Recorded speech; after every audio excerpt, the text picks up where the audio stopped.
Hello, hello, my darlings, my life hackers. Welcome to day number 4. Ignite your fire. Today we're doing streamlining organization. This is one of my favorite tools ever in life because heavens knows, if I didn't use this every single day, I would be constantly running around feeling like nothing was getting done because my mind was just filled with all this junk and rubbish. Hey Nance, welcome. Hey Sarah. So I'm going to teach you a system that I use every single day that keeps me nice and organized and neat and tidy and make sure that everything that is most important gets done every single day. This system is called put a little A1 steak sauce on your day. Now that's a really long name. Hey, Sandy, how's it going? So really you can call it A1 steak sauce or put some steak sauce on your day or things like that. Whatever you need to call it to remember it. I didn't make this up. Actually, I learned this from Dave Ramsey. Dave is such an amazing guy teaching people, hey Lenny, welcome, how to get out of debt, build wealth, become millionaires on just, regular basic person salary. So really cool advice.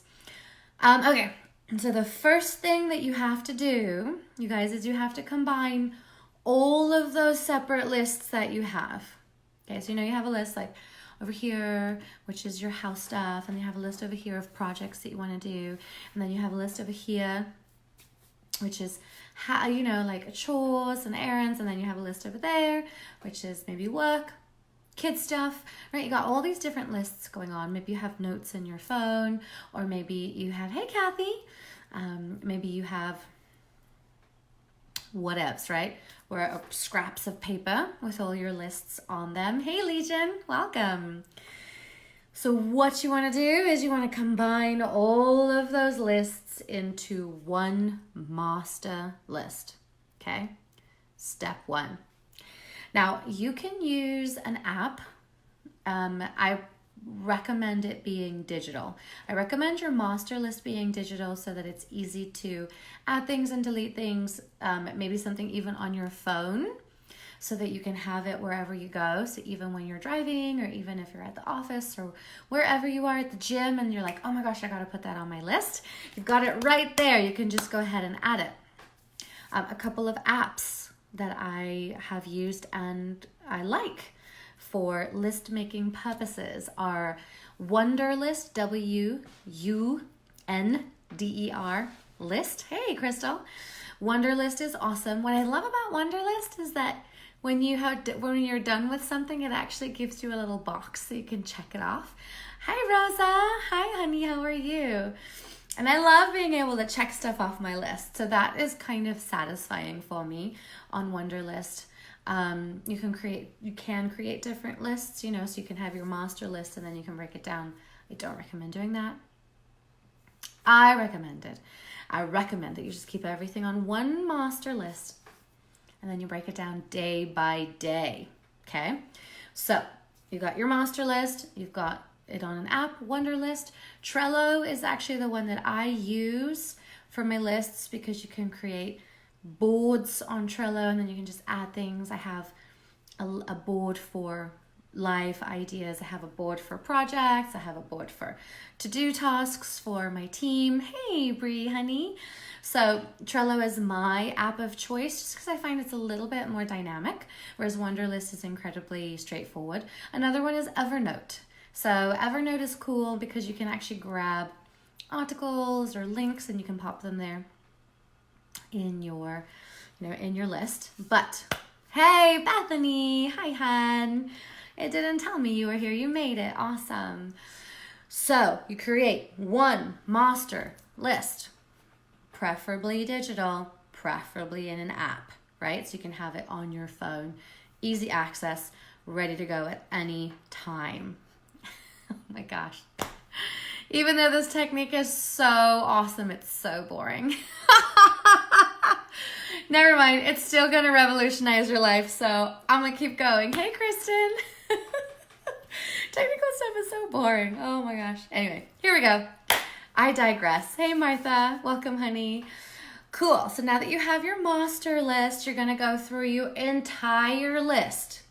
And you're going to label everything either A, B, C, or D. So as you're making your list, you maybe want to have a... do you want to do this digitally? Yeah. Do it on the back end. Let's do it at the end of the thing.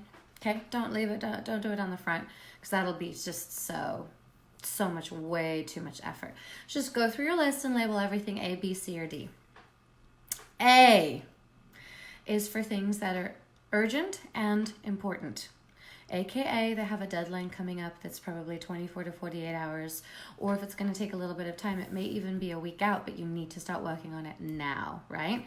So that is A, urgent and important. B, not urgent, but important. Now, things that are going to be under B are the things that we'll usually procrastinate to do because maybe they'll take a little bit of extra time. Writing in your book, right? Writing in your memoir, or journaling, or working on your marketing plan, or sitting down and creating your offer, or, doing your budgeting stuff. All of the stuff that just feels cumbersome, has kind of a heavy energy under it. Hey, Ellen, honey, how's it going? Is going to be something that's a B, right? It's not urgent. It's not coming up in 24 to 48 hours, but it is important. It does need to get done. Here's how you know things are a B. If you leave them long enough, they become an A, right? You notice that you're kind of getting close to your oil, your miles for your oil change, and then you go over a little bit and it's still kind of a B, isn't it? Unless you're really rigorous about taking care of your car, but usually it goes for maybe like another 500 miles. Yes, invoicing, exactly. 500, maybe even 1,000 miles before you're like, okay, now it's an A, right? Now my car is getting really close to that 5,000, and, probably don't want to go over that 5,000, don't want to burn out the engine. Maybe the oil is really low, especially if you have an older car. So then the longer you leave a B, the more it becomes an A, right? Invoicing. It's cumbersome, it's heavy, it doesn't need to be done today. But then your money starts running out, and you remember that there's a little bit of a lag time once you send out an invoice and recoup your money. Hey, Ravi, welcome. So then invoicing becomes an A, and you have to stay up all night to do it. So, B's, not urgent, but important. C's are the really tricky ones. C's are urgent, but not important. Why would C be an item on your list? It wouldn't actually. Usually you're not going to put a C or a D on your list. Your things are mostly going to be ranked A or B. The reason that C is urgent but not important is that it's an email that comes in from someone else on someone else's time that is not urgent, but they're urgently demanding something from you, right?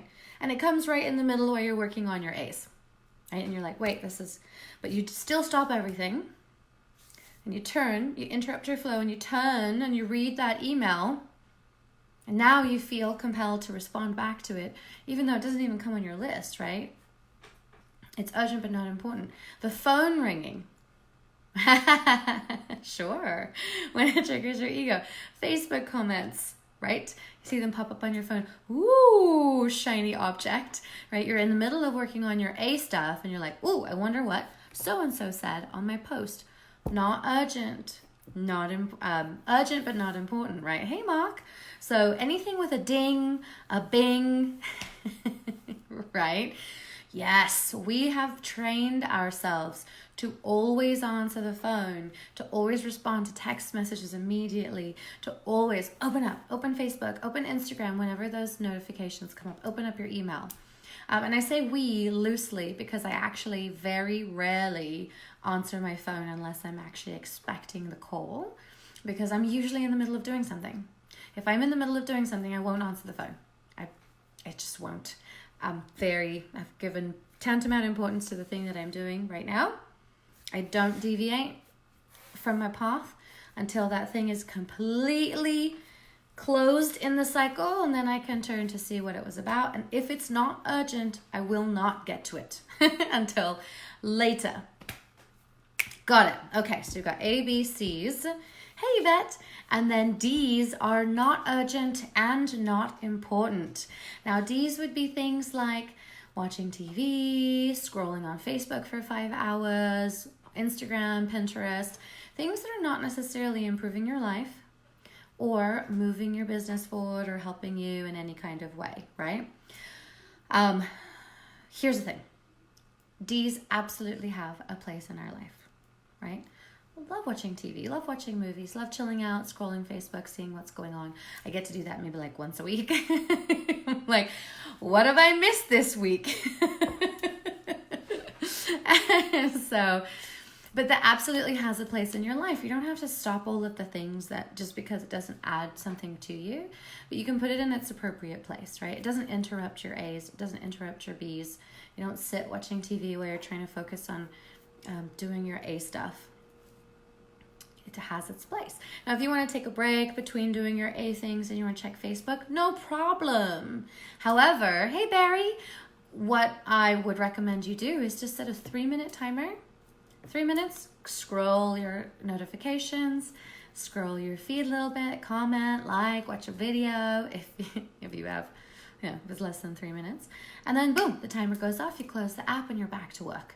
It allows you to be that much more efficient with your time. You absolutely go into hypnosis when you're in Facebook, just scrolling through the feed. You're like, whoa, 5 hours later, right? Where did all that time go? So definitely set a timer when you are hopping on to a social media platform or your email in the middle of trying to do your tasks.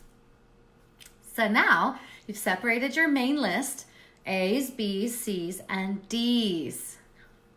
That's so smart. Kristen, I have to turn my phone upside down. I actually never keep my ringer on so I don't get notifications. But when I'm focusing on something, I have to turn it upside down because even just that dotting of my eyes breaks my flow, and it really annoys me. So I'm like, nope, stop it. I'm fully focused on my activity, especially when it's content creation and things like that. I really want to stay connected with flow and not let the dings or just the notifications throw me out of flow. That's not serving me. Beautiful. Oh, I love it. Yeah, that's a great idea, Kathy. Putting some music on, that's awesome. I have this gorgeous like stress reduction dolphin thing. It's 8-hour video song thing that I found on YouTube, and it is amazing. It's for content creation and doing emails and stuff like that. It just keeps me so fully in the zone. I love it. Okay, so now you have your list separated into A, B, C's, D's. Now what you're going to do is you're going to organize each section of your list. So you're going to go through A's, and you're going to go number everything from 1 to however many. Sometimes on my list, 20, right? So you do the most important thing first. If you only got one thing done, what would that one thing be? There's a little bit of decisiveness that comes in here too, right? A little bit of discernment. So 1, okay, what's the next most important thing that has to get done? 2, 3, 4, 5, right? And you start to prioritize. Now, in the beginning, this is going to take you a little bit. It might take you half an hour. I'm serious. I've got it down to like a science. It takes me 5 minutes to do my to-do list and do A, B, A, or B's. A couple of B's make it onto the list, and then 1, 2, 3, 4, 5, and prioritize and organize my to-do list for the day. You're going to do this for your master list, and then what you're going to do is for your daily to-dos, you're just going to take from each section or just the most important things. We'll get to that in a minute. Go through your A's, you number them, you go through your B's, you number those. Your C's probably aren't going to make it on the list, and your D's probably won't either. It is a good idea though if an email does come in as a C, right? You might want to just pop it on your list. I do too, right? I got to call someone back. I got to text someone back, because once I open it, boom, it's going to go right out of my brain. So I will always just kind of pop it on my list. Oh yeah, reschedule this appointment, with my chiropractor or whatever it is. I'll just put it on my list, and that will make sure that it gets done. Got it? So, cool. now we get to the day-to-day organization. I always begin each day with creating a list of to-dos for the day. That makes sure that and every single break that I have that is not a meditation break, because I take meditation breaks throughout the day between clients, but I usually only take 20 minutes. So if I have more than 20 minutes between clients and I take my meditation break, then might have 15 minutes, half an hour, or an hour before my next client. I move to my list and I start, guess where? A1. Start with A1, move to A2, get that done, move to A3, get that done, move to A4, get that done. That's how I organize my day and use every single ounce of time to my benefit. Now, here's something that you may want to think about adding. I did it in the beginning until, yes, got to. Got to cleanse, got to clear, got to get back to sauce, got to feel all yummy, got to give my clients my absolute best self every single time. So here's one thing that I did in the beginning that I don't do now because I've kind of got it down to a science, like I mentioned, is I started by putting the amount of time that each activity would take.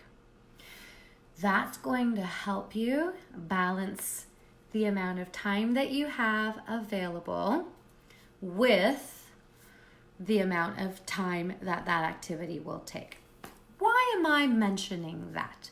Well, it's simple, guys. If you have a list of 20 to-dos, okay, you've labeled them, you've prioritized them, feeling really good about your list, and you go through them. Okay, so, hey Tammy, the first thing is going to take 2 minutes, cool. The second thing is actually going to take 30 minutes.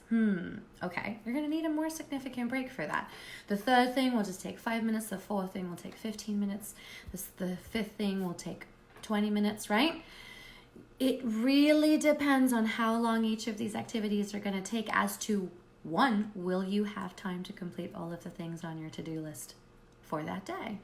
If you add up all the amount of times on your to-do list and it comes to 3 hours, and you look on your calendar and you go, I only have like 3 30-minute breaks. Like, I'm not going to get everything done on my to-do list. At least you can set your expectation for that at the beginning, right? You may have calls come in that you have to take, which takes up even more time. Right? Do you see what I'm saying? Like, you got to set your expectations realistically, and the reason why you do that is so that when you get to the end of the day, you don't feel like you failed. Sometimes we load ourselves down like camels, and we assume that we have enough time to do all the things on our to-do list just because we've decided. Unfortunately, even though time does sometimes bend that way for us, it doesn't always. So let's focus on being a little bit more realistic about the amount of time that we have in a day and the amount of to-dos that we have on our list to do. And then we can look at it and go, okay, and we can reevaluate. I have an hour and a half, so that means I can do A1 through A5. I am going to be okay if I do not get past A5. I'm going to give myself a break. I'm going to be super easy on myself. Does that make sense? Any questions or comments?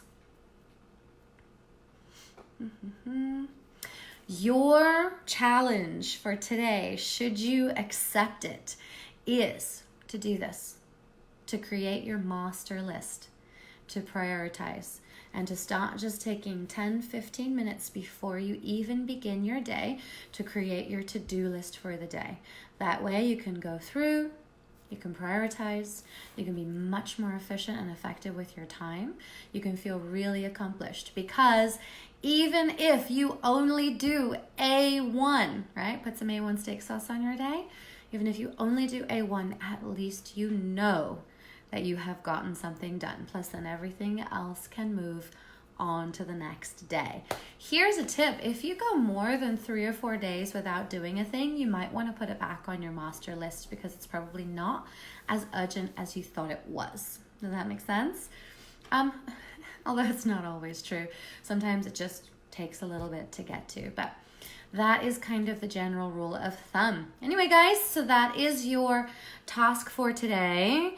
If you have blocks, yes, right? I told you I wasn't overselling it in my post on Facebook today when I was like, this will revolutionize your life.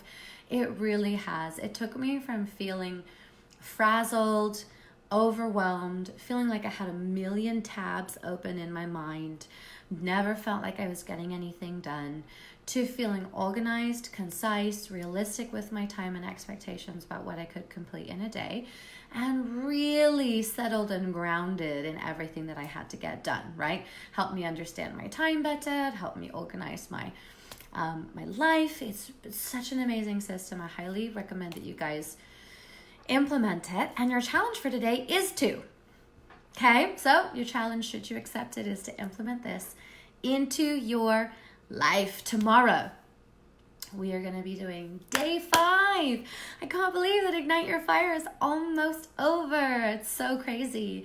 So we're going to be doing day 5 of Ignite Your Fire, which is time block magic. I created a system by which I could organize my time in order to make sure that everything that I needed to get done in a week got done. Here's the kicker. I don't do it by having a regimented set schedule. I've never been a person who's like, oh, 6:15, time to have breakfast. I've never been that way. I'm fluid, I'm moving, I'm creative. I always want to be just like moving and changing and have the ability to change my mind at the drop of a hat. Well, I created a time management system that would allow me to operate in that way and yet still get everything done that needs to get done. So I can't wait to teach you guys time block magic. That's going to be tomorrow. By the way, if you haven't heard of it yet, we have Your Divine Money, my free webinar, coming up on January 29th, which is going to teach you the 3 secrets, or just 3 of the secrets, that you need to know to attract your divine abundance to you. Totally free. I can't wait. I'm going to pop the link right up here so you can register for that. Save your seat. 40% full already, so make sure to save your seat today. And that's it. Good night, darlings. Have a wonderful evening, and I'll catch you tomorrow.